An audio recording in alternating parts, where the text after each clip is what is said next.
Hi everyone, my name is Anisha Singh. I'm the Senior Organizing Director for Generation Progress, and I am so excited because next to me is one of my personal favorites to talk all things courts with, Kang. He's the former White House Deputy Counsel and former Assistant Deputy for President Obama. Hi, thanks for being here. Thanks for having me. So Chris, can you talk a little bit about why you care about the courts so much? It's been your entire career. I have seen you at so many meetings, and every time you come with so much passion about this issue. Can you talk through why it's important? Absolutely. I think one of the challenges we have as progressives is that we forget that really everything we care about comes down to the courts. And so when you think about the early days of the Trump administration, you think about his Muslim ban, his ban on transgender people serving in our military, his attempt to end DACA, all of these different things were stopped by the courts. But on the flip side, you also think about campaign finance reform, and you think about Citizens United and having unlimited money come into our campaigns. You think about Shelby County versus Holder and all of the voter suppression that's happening. You think about just this last summer, another Supreme Court case really impacted the ability of public sector unions to organize. All of those things happen in the courts too, and I think that what we have to do is realize it's not just enough to fight Trump, it's not just enough to vote in the midterms or vote in the election for Congress. We really have to focus on that third branch of government that really is where the buck stops. And I think we saw some of that this last term. We had Gorsuch, who was Trump's first nominee for the Scalia vacancy that should have been Merrick Garland's. We can talk about that. But we saw with that, his first term, we had several 5-4 decisions where he was the deciding vote on, again, like you said, unions, the Muslim ban, so many of these important cases that are going to impact us for generations to come, a lot of work that cannot really be, and a lot of damage that can't be undone. So why is it so important about this particular vacancy that we're dealing with right now versus the one that we were dealing with Gorsuch? So right now, the Supreme Court is split 4-4, 4 justices appointed by Democratic presidents, 4 by Republican president, and is replacing Anthony Kennedy, who in some cases was a swing justice. Sometimes when it came to reproductive rights and LGBT rights, he would do the right thing. He would sort of side on the side of justice and equality and sort of advance our country and move us toward greater progress and equality. Sometimes he did not do the right thing when it came to things like, again, campaign finance, voting rights, and the like, but still, he was considered a swing justice. And now we have Donald Trump nominating one of the most extreme people possible to fill that seat. And we know that especially at this point where the court is evenly balanced, if Brett Kavanaugh gets on the court, Roe versus Wade is going to be overturned. Access to abortion is going to be gutted. You know, the opportunity for people with pre-existing conditions to continue receiving health care through the Affordable Care Act, that's going to go away. The idea that Mueller is going to be able to hold Trump accountable or even subpoena him for an interview, that's going to go away. I mean, we're at this critical time where the court would otherwise be evenly balanced and a Kavanaugh confirmation would tilt it completely out of whack. So tell us about Kavanaugh. What's up with this guy? So Kavanaugh is on the list of President Trump's 25 people that he said that he would pick. He said he would only pick people who would overturn Roe versus Wade. Automatically, he said, he thinks that there should be punishment for the woman. So we're talking about really, I think sometimes when we think about Roe versus Wade being overturned or gutted, it seems like a theoretical concept, but really, we're talking about women and their doctors being thrown in jail for their medical decisions. And that's really what we're talking about. We're talking about the health and safety. If Roe versus Wade is overturned or gutted, it doesn't mean abortions are going to stop. It means that safe abortions are going to stop, that legal abortions are going to stop. But really, these women and their doctors are going to be thrown in jail for seeking health care, and their lives are actually going to be at risk. And I think we keep hearing a lot of conservatives say that, oh, that's hysterical. Setting aside how offensive and misogynistic it is to call it hysterical, in the first place, it's not, right? This is the reality that we're facing, that a Kavanaugh nomination could overturn Roe versus Wade. We also know that President Trump said that all of his Supreme Court justices would not make the mistake John Roberts made in upholding the Affordable Care Act. So we know that Brett Kavanaugh is going to, there's actually a case right now. They just heard oral arguments last week in Texas on whether or not the Affordable Care Act is constitutional. 20 Republican attorneys general have said it's not. The Trump administration took the dramatic decision not to defend the Affordable Care Act. It was so dramatic, a longtime career Department of Justice official resigned over that decision. And that's going to come up within weeks. Whether or not people with pre-existing conditions are going to continue to have patient protections, Kavanaugh could be the final word. So we know from his record time and time again where he stands on those issues. And what makes him more remarkable and more dangerous is he has a view on presidential authority that I think is more extreme than anybody else on President Trump's I think that's what's so interesting is because Trump had a long list of folks to choose from, but he chose Kavanaugh, and that is the one distinguishing factor. It is, and President Trump had this short list since the campaign, 2016. He added some names later. Brett Kavanaugh wasn't on that list. But suddenly, when the investigations start heating up, when Brett Kavanaugh starts campaigning for this seat, by giving speeches in which he says that Roe versus Wade, the dissent was the better view. He sort of praises the person who disagreed with Roe versus Wade. When he goes out, he criticizes John Roberts for the Affordable Care Act. And then he sort of makes sure everybody understands his writings. He has this long history of writings and speeches where he says that the president shouldn't be held accountable, where he says that the landmark Supreme Court decision to force President Nixon to turn over his tapes may have been wrongly decided. So even in his hearing, I think there were a lot of striking moments in his hearing last week, but when he was asked, should a sitting president be subject to a subpoena, he refused to answer. And so I think that really shows how extreme it is, his views in terms of letting Donald Trump off the hook. And I think that's clearly why he was chosen. I think one of the things that people have a hard time understanding about the courts is how it's going to immediately impact them, right? It's really easy when it comes to immigration to see how it's going to impact us tomorrow. Healthcare, losing the ACA benefits, but sometimes with the courts, when you look at a justice or a judge, you don't realize how it could immediately impact you. When it comes to young people, though, we are thinking long term. These are lifetime appointments. This is someone who will sit on the court for 30, maybe 40 years. So when we are retiring, we still have this person on the court. What does that mean for some of the cases that are coming down the pipeline in the coming year or years? If you could just really illustrate what that could mean for the future of our rights. Yeah, and before I get to that, I really just want to emphasize the point. I mean, these are lifetime appointments, right? And I think a lot of people don't understand that because, when it comes to judges, the judges we see, when I go to fill out my ballot, if you vote for judges, you don't think that they're going to serve for life. That's not necessarily your frame of mind. These are lifetime judges, and I think that it's incredibly important, much the same way when you look at climate change, and younger people have a better appreciation, they're more concerned about climate change because it's going to affect them for longer. They should be approaching the courts the same way. These are judgeships that are going to last, my entire lifetime, right? Brett Kavanaugh is going to be on the court for the next 30 years if he's confirmed. That's a huge deal. On the other hand, I don't think we're going to have to wait very long to see the impact of his decisions, right? This Affordable Care Act case could be before him this fall, right? Right now, there are already more than a dozen cases that are actively challenging a woman's right to and access to abortion. Just yesterday in Missouri, a very conservative federal court upheld this law that was exactly like the women's health law that the Supreme Court already struck down in Texas, because it uses these trap laws to really restrict the access to abortion, shut down clinics. It was a very similar law. The Supreme Court, with Anthony Kennedy's vote last year, upheld that, or struck down that law and upheld women's access to abortion. Missouri comes in with a very similar law, and you have a court saying, well, you know what, I'm going to try again. I'm going to try again to keep restricting a woman's right to abortion, because I think that a couple months from now, we're going to have Brett Kavanaugh, and he's going to flip this decision. Right? We're not going to have to wait long to see this. I actually saw a Houston Times, I think it's Houston Chronicles, Houston Times, article headline that said, Texas lower court will try new abortion case because of Supreme Court vacancy. That was right after Kennedy announced his retirement. Because they know that they might be able to win if they take it all the way up to the Supreme Court, because Trump is president and his nominee has vowed to overturn Roe. That's insane. Yeah, and I think that the challenge, though, so on the one hand, I think that the consequences of this Kavanaugh nomination are going to be felt immediately. On the other hand, I think one of the challenges for people organizing and thinking about this and education is it's sort of a bank shot, right? Like if we sat here today and we said the United States Senate is going to vote in 2 weeks on whether or not to criminalize abortion, I think you would see people in the street. You would see people picking up the phone and protesting and calling their senators, demanding them to vote no. Or if you said there's going to be a vote in 2 weeks to make it impossible for unions to organize, or to take away your patient protection. We actually saw people literally in the street, but here it's sort of a bank shot.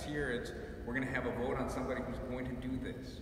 He's going to do it in the future. We know how he's going to rule, but it's not literally that thing we're voting on. And I think that what we have to do as activists is to break down that barrier. We have to understand that literally a vote for Brett Kavanaugh is a vote to take away a woman's access to abortion. It's It's a vote to take away health care. It's a vote to let Trump be unaccountable. It's a vote against civil rights, environmental rights, voting rights, LGBT equality, immigrant rights. Literally everything we care about will come down to this nomination, and we have to start treating it that way. We have to start treating these judicial nominations the same way we treat the legislation that we're so quick to pick up the phone and oppose and voice our outrage about. So what else came out of last week's hearing? So last week we had the Senate held, the Senate Dems were questioning Kavanaugh during the judiciary hearing, asking him about his record. He kind of flaked and didn't really answer much. He kept saying, I'm going to follow precedent. But while all of that was going on, there were also some documents that were being reviewed and a lot of revelations that were coming out of it. Can you talk a little bit about what we learned last week? Yeah, we learned, in some ways we learned a lot, in some ways not so much. I think to sort of level set this, Brett Kavanaugh went into the hearing as the most unpopular Supreme Court nominee in decades. Just sort of more people opposed Brett Kavanaugh's confirmation than support him, which is pretty unheard of. Even Robert Bork and Harriet Miers, if you don't know who they are, that's because they were not confirmed to the Supreme Court, right? And they weren't supported, but they were more popular than Brett Kavanaugh is now. And I will just say that just minutes before we sat down here, CNN came out with a poll that shows that Brett Kavanaugh is still the most unpopular Supreme Court nominee in 30 or 40 years,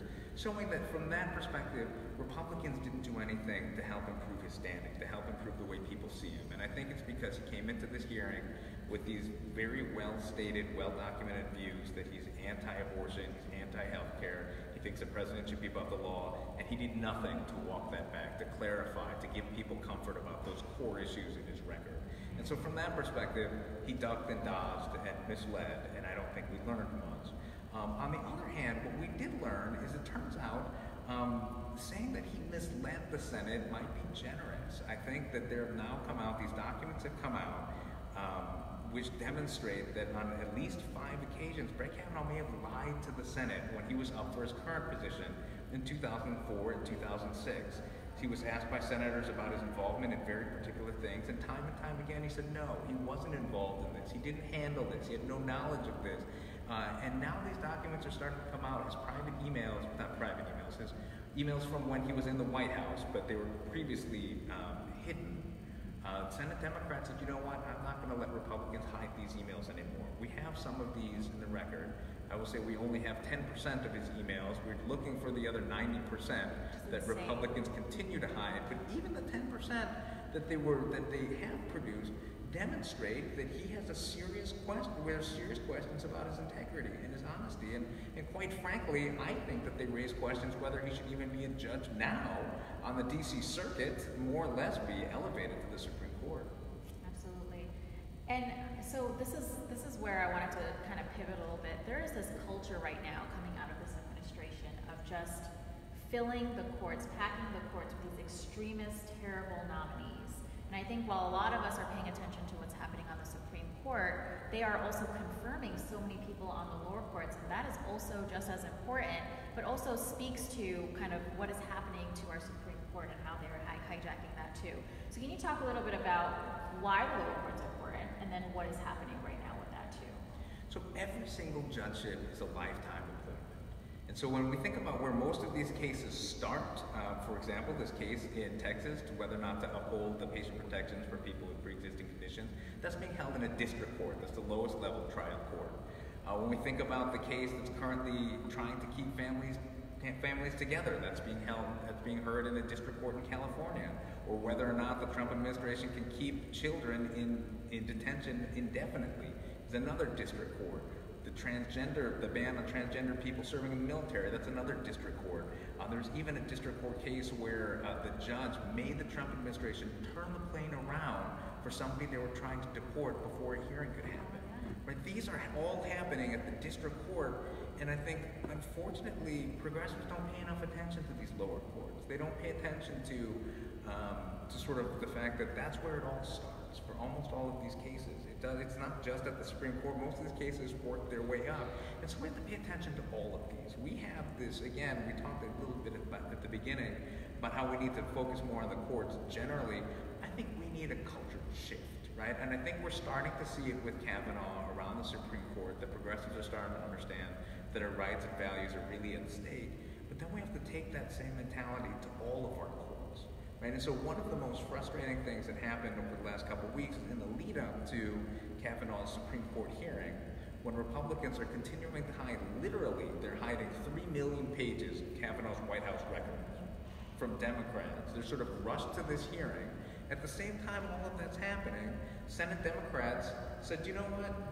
Why don't we do you a favor, Donald Trump?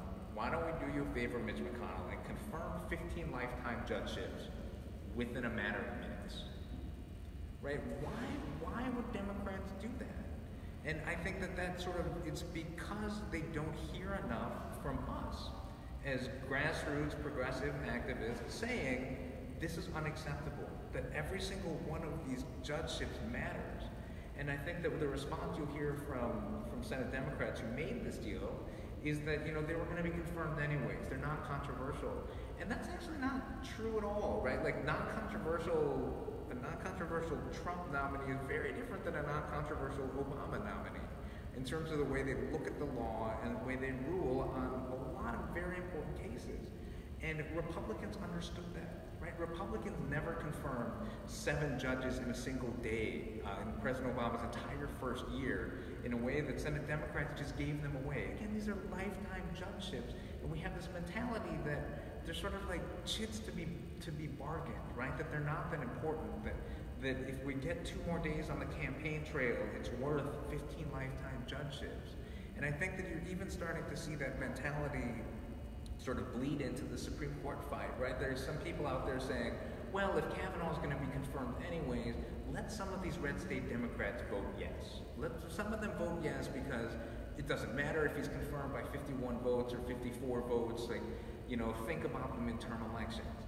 And I can't imagine that mentality, right? Because when you actually look at what Brett Kavanaugh's going to do, right? Like, if you want to stand up for patients and for consumers and for ordinary Americans, for civil rights, voting rights, the environment, all of these things down the line, that's what Brett Kavanaugh is. You would never tell a senator, do you know what? Don't worry about that abortion ban that bans abortion throughout the country.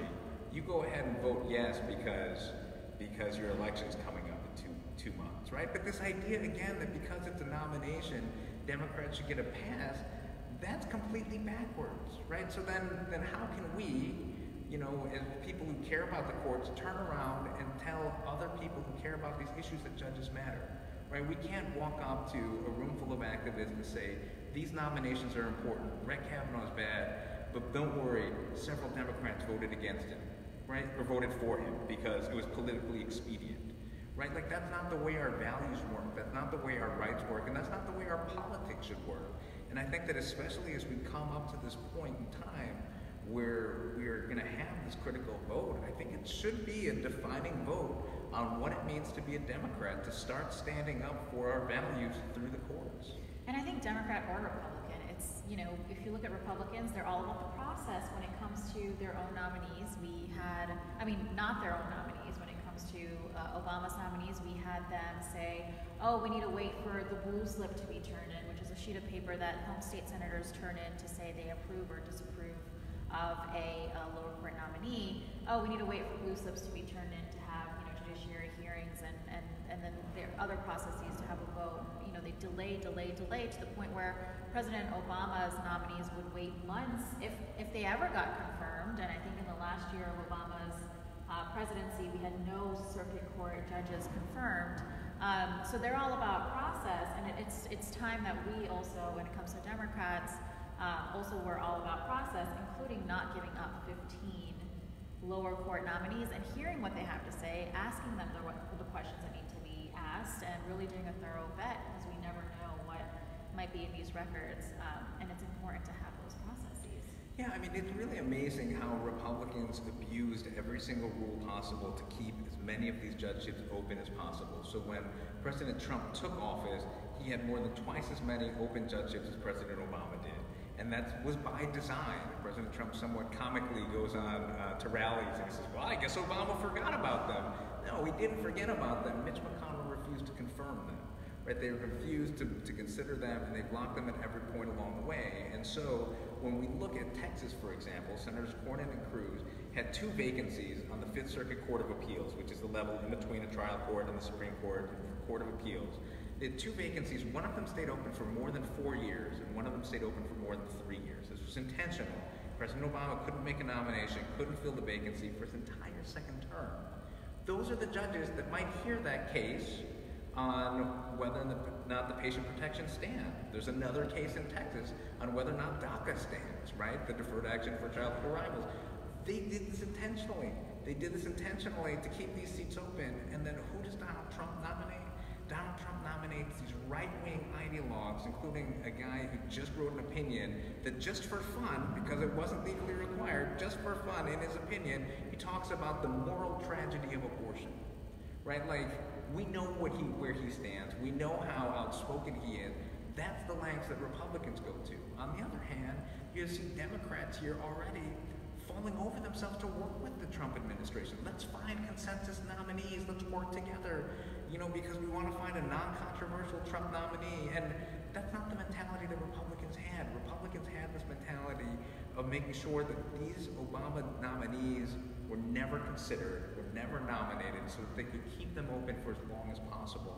And it's that kind of cutthroat demolition of the norms and processes and procedures, like the blue slips, like cramming too many nominees on a hearing, like rushing them to a vote. All of those things that Republicans have done and were rightly criticized for, Democrats now want to turn around and say, well, let's put those all back in. Let's put all those standards and breaks back in.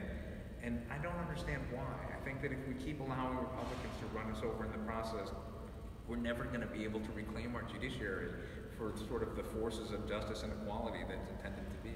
And I think one of the reasons is because conservatives have been so good for decades and decades about rallying people around the courts. When you looked at the 2016 election and you asked voters, Republican voters, why they were still voting for Trump even though they've outwardly said that they don't like him, they're like, it's not because I like him, but it's because I want conservative judges in our courts. There are so many vacancies, I want them. There are going to be Supreme Court vacancies, I want them filled with conservative judges. So they were thinking that way. People were not doing the same when it came to Hillary Clinton, right? They were not thinking, I'm going to vote Democrat because I want, Democratic president to choose our next Supreme Court justices. So it's that mentality too. If we, the people, especially young people, start thinking about a lot of this in that way, we would actually have people voting and talking and calling their senators and emailing their senators and rallying about this issue and having people care.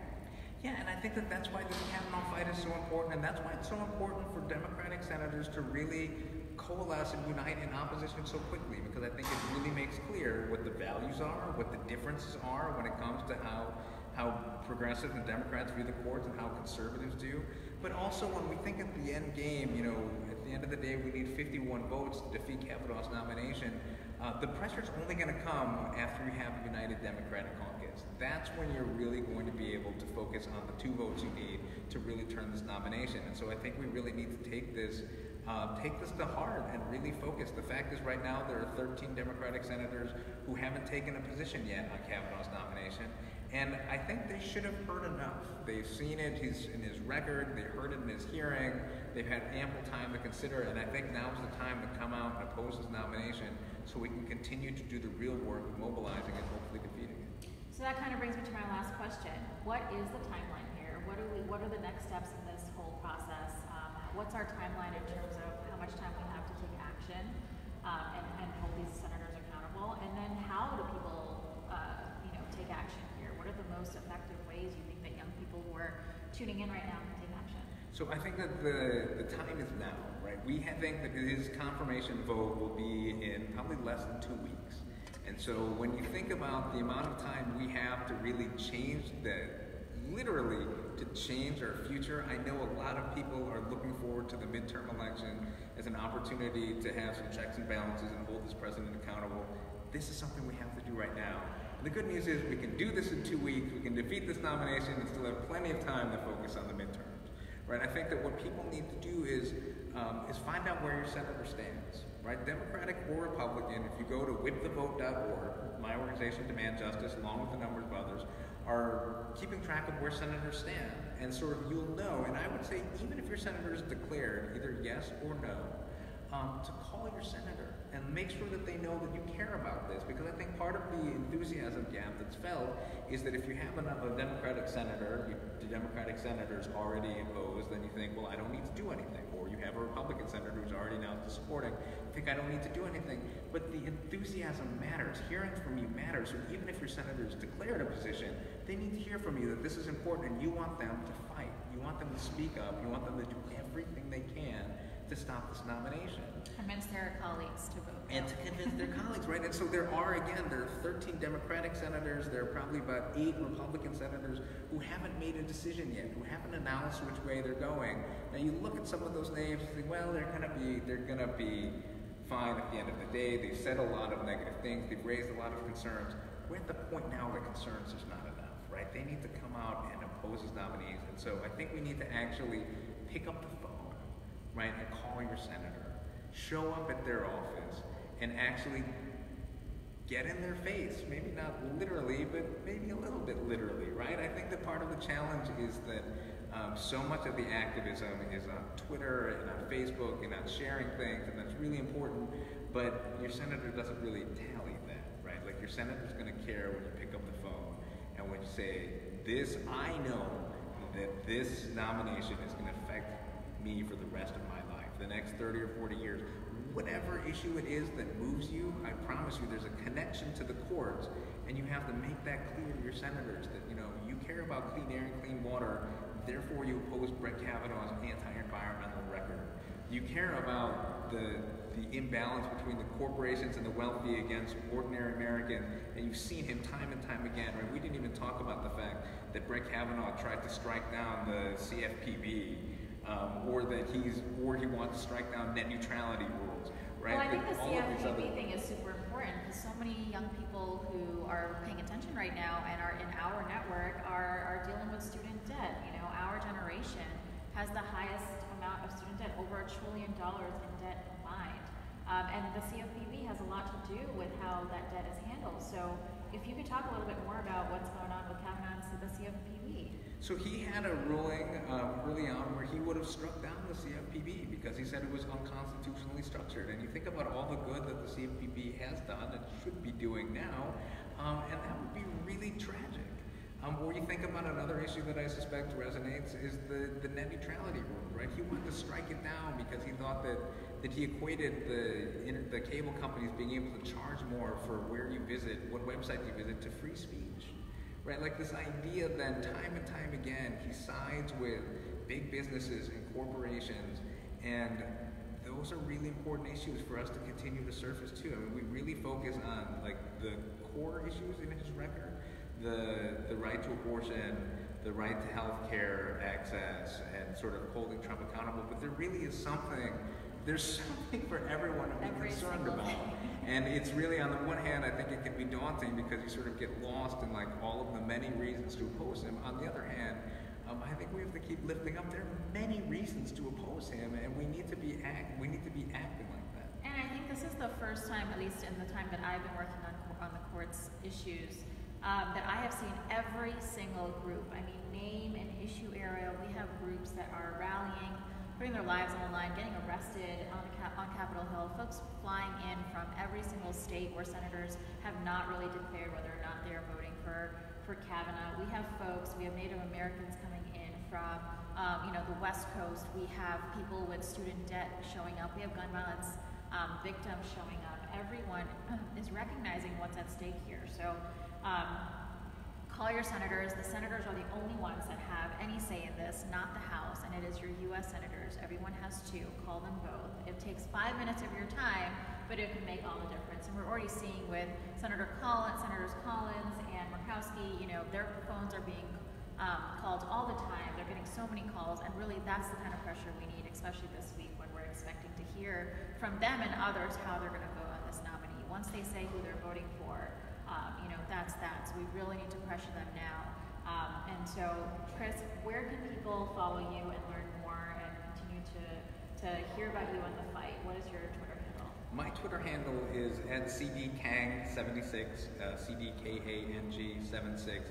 But the organization that I work for is called Demand Justice, and our Twitter handle is @WeDemandJustice, because this is really about collective action. This is about what we together need to do, and if we're going to demand justice, we're going to demand justice in our courts, and the first step now is to defeat Brett Kavanaugh's nomination.